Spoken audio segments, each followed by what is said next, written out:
Welcome to Revenge Justice, where every wrong finds its payback.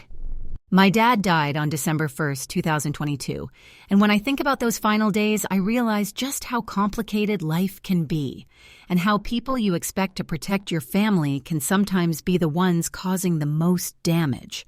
For over 15 years, my dad had been chronically ill, slowly declining, battling health issues that made even the simplest tasks a challenge.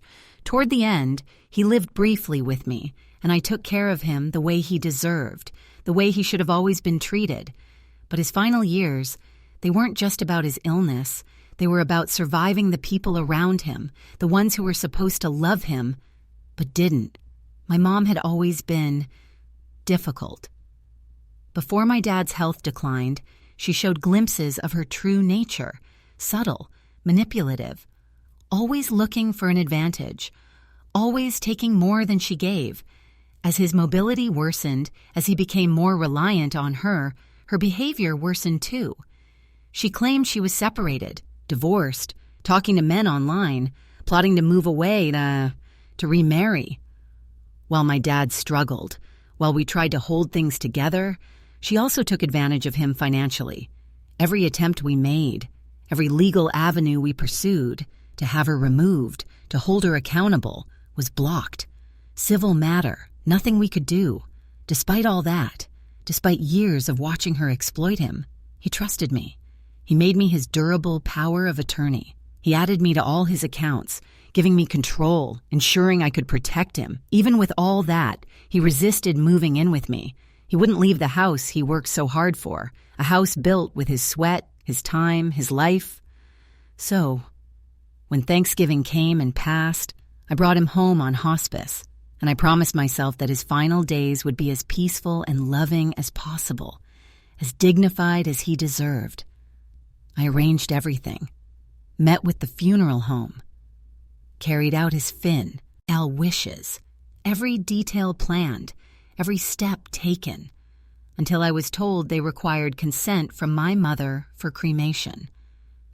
It didn't surprise me that she initially said no, but after some negotiation, after I allowed her to keep the Social Security survivor benefits, she agreed, benefits that were hers anyway, a tiny victory. And yet, another example of how she always found a way to manipulate and control.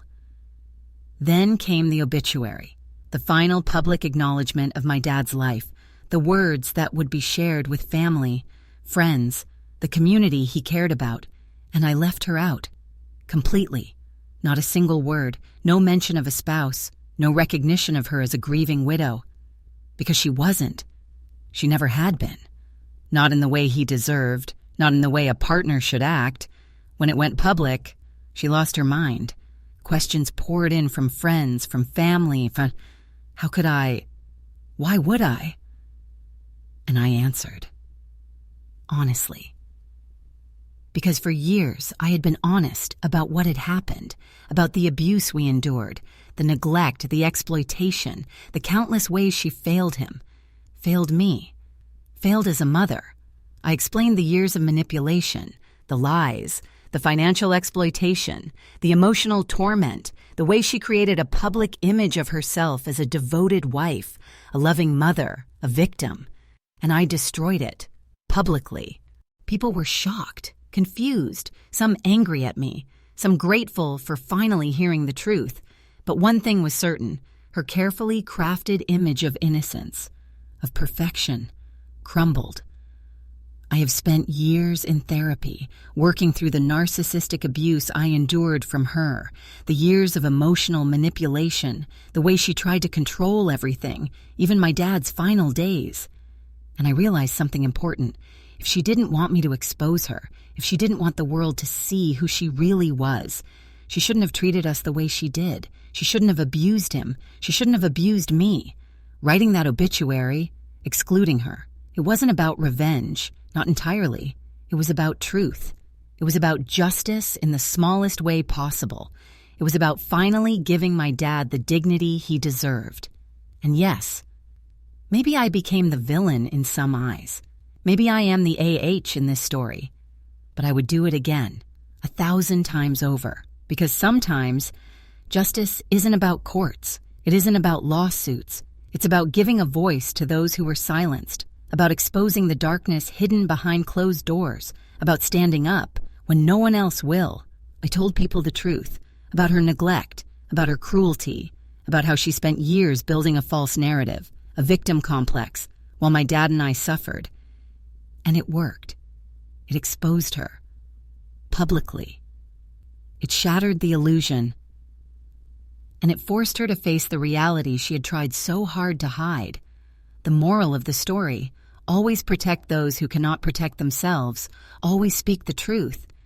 Even when it's uncomfortable.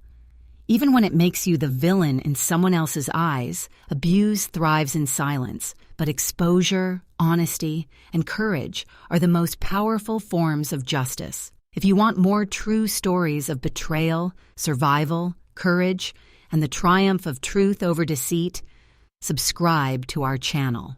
Every story is real, every lesson unforgettable, and sometimes the most satisfying revenge is simply telling the truth.